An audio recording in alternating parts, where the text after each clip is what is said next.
In this lecture, I am going to discuss about the physical properties of haloalkanes. तो haloalkanes होते क्या हैं? haloalkanes वो compound होते हैं जिनमें हाइड्रोजन को रिप्लेस करके, अल्केन के हाइड्रोजन को रिप्लेस करके हैलोजन एटम को इंट्रोड्यूस किया जाता है। तो जब कोई भी अल्केन हो, जैसे कि मीथेन हो या इथेन हो, अगर उसके एक हाइड्रोजन को हम रिप्लेस कर दें और वहाँ पे कोई एक हैलोजन अटैच कर दें, जैसे एग्जांपल के लिए क्लोरीन अटैच कर दिए, तो जब कोई हैलोजन अटैच हो जाता है तो हैलोजन क्योंकि इलेक्ट्रोनेगेटिव नेचर के होते हैं, तो उनके अटैच हो जाने के बाद उस हैलोजन एटम पे स्लाइट नेगेटिव चार्ज डेवलप हो जाएगा और कार्बन पे स्लाइट पॉजिटिव, क्योंकि हैलोजन एटम इलेक्ट्रोनेगेटिव है तो इलेक्ट्रॉन को अपनी तरफ अट्रैक्ट करेंगे। तो इस वजह से जो कार्बन और क्लोरीन के बीच में बॉन्ड है या जो भी हैलोजन होगा उनके बीच में जो बॉन्ड होगा, वो बॉन्ड के ऊपर पॉजिटिव नेगेटिव चार्ज डेवलप हो जाएगा, स्लाइट पॉजिटिव स्लाइट नेगेटिव। तो वैसे बॉन्ड को हम लोग बोलेंगे polar covalent bond, polar covalent bond.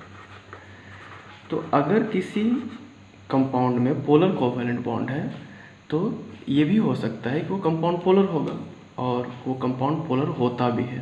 तो एल्काइल हैलाइड जो होते हैं वो पोलर नेचर के होते हैं, तो ये कंपाउंड पोलर होगा। अब एल्काइल हैलाइड पोलर होते हैं और इनका हम अगर बॉइलिंग पॉइंट की बात करें कि इनके बॉइलिंग पॉइंट पे क्या फ़र्क पड़ेगा पोलरिटी का, और यहाँ पे सबसे पहले हम लोग इसको कंपेयर करेंगे हाइड्रोकार्बन के साथ। तो कोई भी हाइड्रोकार्बन हो जिसका मास और इस इथाइल क्लोराइड का मास ऑलमोस्ट सेम हो, अगर हम फॉर एग्जांपल यहाँ पे ब्यूटेन ले लेते हैं, CH3 CH2 CH2 और CH3, तो अगर इनके मास ऑलमोस्ट सेम आते हैं, इनके मासेस को ऐड करने पे अगर हम ये देखें तो इनका मास ऐड करने पे कार्बन के मासेस को ऐड कर देंगे, इस कार्बन के मासेस को ऐड कर देंगे और इसमें सारे एटम्स के मास को ऐड करेंगे, तो मॉलिक्यूलर मास में बहुत ज़्यादा डिफरेंस नहीं आएगा।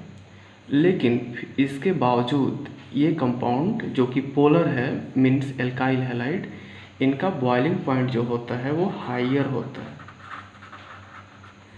और इनका बॉइलिंग पॉइंट कंपैरेटिवली लोअर होगा। तो क्यों बॉइलिंग पॉइंट हाइयर होता है एल्काइल हैलाइड का? फैक्ट तो ये है कि अगर हम हाइड्रोकार्बन से कंपेयर करें और अगर उनके मासेस इक्वल हैं तब भी ये जो एल्काइल हैलाइड है उनका बॉइलिंग पॉइंट ज़्यादा होगा। ज़्यादा इसलिए होगा क्योंकि एल्काइल हैलाइड पोलर होते हैं।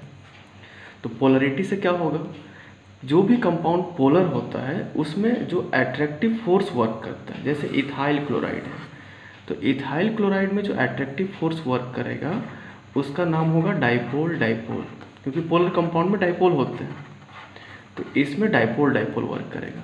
और क्योंकि हाइड्रोकार्बन्स नॉन पोलर हैं तो इनमें जो फोर्स वर्क करेगा, इसमें तो क्लोरीन ब्रोमीन ऐसा कुछ है ही नहीं, तो ये नॉन पोलर हो गया। तो नॉन पोलर कंपाउंड में डिस्पर्सन फोर्स वर्क करता है, या सिंपली कहें तो लंडन डिस्पर्सन फोर्स, तो इसमें वर्क करेगा लंडन डिस्पर्सन फोर्स। तो नॉन पोलर में लंडन डिस्पर्सन फोर्स, और पोलर कंपाउंड है तो डाइपोल डाइपोल, क्योंकि डाइपोल डाइपोल जो होता है वो स्ट्रॉन्गर होता है। इसका मतलब ये हुआ कि एल्काइल हैलाइड पोलर होते हैं, पोलर हैं तो इसमें डाइपोल डाइपोल फोर्स वर्क करेगा, और ये हाइड्रोकार्बन्स जो भी होते हैं वो नॉन पोलर होते हैं और उनमें लंडन डिस्पर्सन फोर्स वर्क करेगा जो कि वीक नेचर का होता है। तो अगर इसका इंटरमॉलिक्यूलर फोर्स वीक है तो इसका बॉइलिंग पॉइंट लो होगा और इसका बॉइलिंग पॉइंट हाई होगा। तो बॉइलिंग पॉइंट हाई होता है एल्काइल हैलाइड का या फिर कह ले हैलोअल्केन्स का, क्योंकि वो पोलर होते हैं और उनमें relatively stronger dipole dipole force work करता है। अब बात कर ले यहाँ पे हम लोग ब्रांचिंग का। अगर ब्रांचिंग होते जाए किसी एल्काइल हैलाइड में तो क्या फ़र्क पड़ेगा? जैसे एग्जांपल के लिए देख ले, एक कंपाउंड है CH3 CH2 CH2 CH2 Cl, I mean 1 क्लोरोपेंटेन है।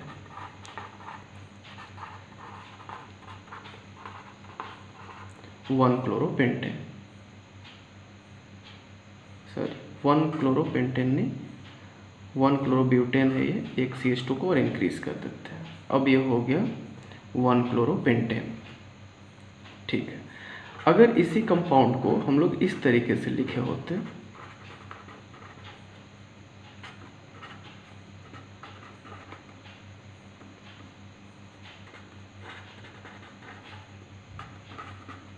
इस तरीके से, तो अगर इस कंपाउंड को इस तरीके से लिख दिया जाए तो फिर क्या होगा, इसका इफेक्ट ये पड़ेगा कि हम इसमें ब्रांचेस को बढ़ा दिए, दो CH3 को एज ए ब्रांच हम लोग यहाँ पे ड्रॉ कर दिए। तो ब्रांचिंग बढ़ने से क्या हुआ कि इस मॉलिक्यूल को हम लोग कम एरिया में ड्रॉ कर पा रहे हैं, मीन्स इसका सरफेस एरिया भी प्रैक्टिकली देखा जाए तो कम हो जाएगा और इसका एरिया ज़्यादा होगा, सरफेस एरिया ज़्यादा होगा। तो यहाँ पे तो पोलर ये भी है और पोलर ये भी है, क्योंकि क्लोरीन इसमें भी है, क्लोरीन इसमें भी है। तो पोलरिटी इंपॉर्टेंट फैक्टर नहीं है डिसाइड करने के लिए। यहाँ पे हम लोग डिसाइड करेंगे सरफेस एरिया पे, क्योंकि ये स्ट्रेट चेन है तो स्ट्रेट चेन का सरफेस एरिया ज़्यादा होगा। तो अगर 1 क्लोरोपेंटेन की बात करें तो इसमें होगा larger surface area, larger surface area. और इस मॉलिक्यूल की बात करें तो इसमें जो सरफेस एरिया होगा वो कंपैरेटिवली स्मॉलर होगा। तो दोनों एल्काइल हैलाइड ही हैं, लेकिन एक में सरफेस एरिया ज़्यादा है और एक में सरफेस एरिया कम है। तो अगर सरफेस एरिया कम होता है, वैन डर वाल्स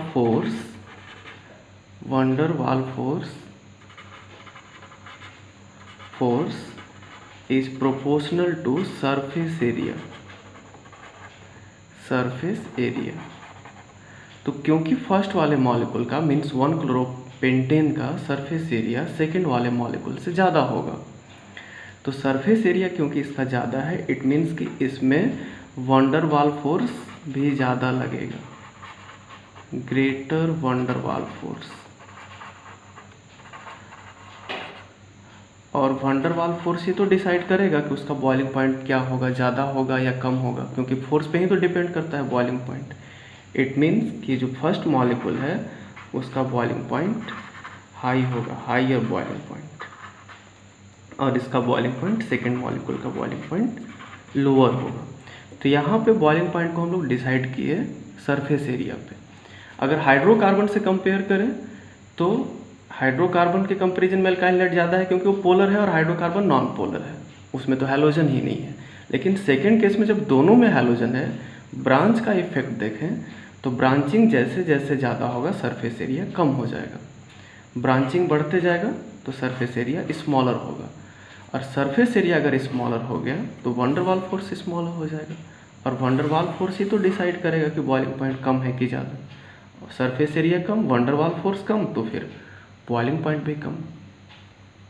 इसके बाद फिर डिफरेंट एल्काइल हैलाइड्स अगर हो, किसी में आयोडीन हो, किसी में अगर हैलोजन हो, तो फिर उसका कैसे डिसाइड करेंगे। जैसे अगर कंपाउंड है CH3 CH2 Cl, एक और कंपाउंड है CH3 CH2 F, तीसरा कंपाउंड है CH3 CH2 Br, और नेक्स्ट कंपाउंड है CH3 CH2I। इस केस में क्या है ना कि कंपाउंड पोलर तो सारे हैं, बट यहाँ पे सारे में हैलोजन एटम्स अलग अलग है, सबका इलेक्ट्रोनेगेटिविटी भी अलग अलग है। बट बॉइलिंग पॉइंट डिसाइड करते समय हैलोअल्केन्स का स्पेशली हम लोग उसके मासेस को ध्यान देते हैं। कार्बन एटम्स तो सब में इक्वल है, दैट मीन्स कि यहाँ पे मास मैटर करेगा, और वो भी मास मैटर करेगा किसका, हैलोजन का, क्योंकि कार्बन एटम्स तो इक्वल है। तो सबसे हैवियर होता है आयोडीन, फिर होता है bromine, then chlorine, then fluorine. तो क्योंकि आयोडीन सबसे हैवियर है तो इसका मास भी सबसे ज़्यादा होगा। अब again van der Waals force also depends upon the molecular मास।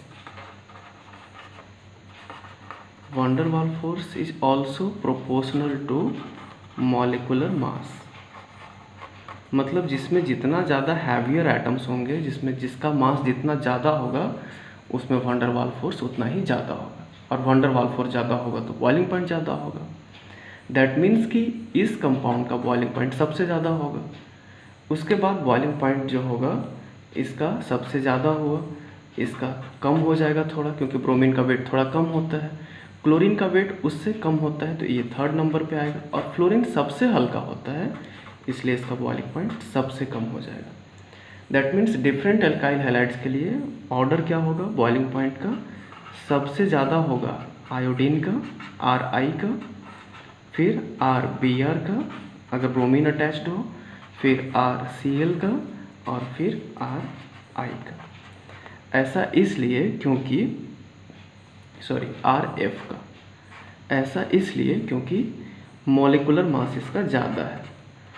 तो मॉलिक्यूलर मास अगर ज़्यादा है तो मॉलिक्यूलर मास पर डिपेंड करता है van der Waals force, it depends upon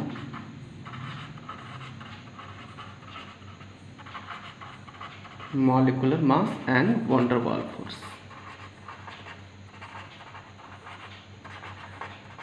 तो मॉलिक्यूलर मास ज़्यादा होगा तो वैन डर वाल्स फोर्स ज़्यादा होगा, और वैन डर वाल्स फोर्स ज़्यादा होगा।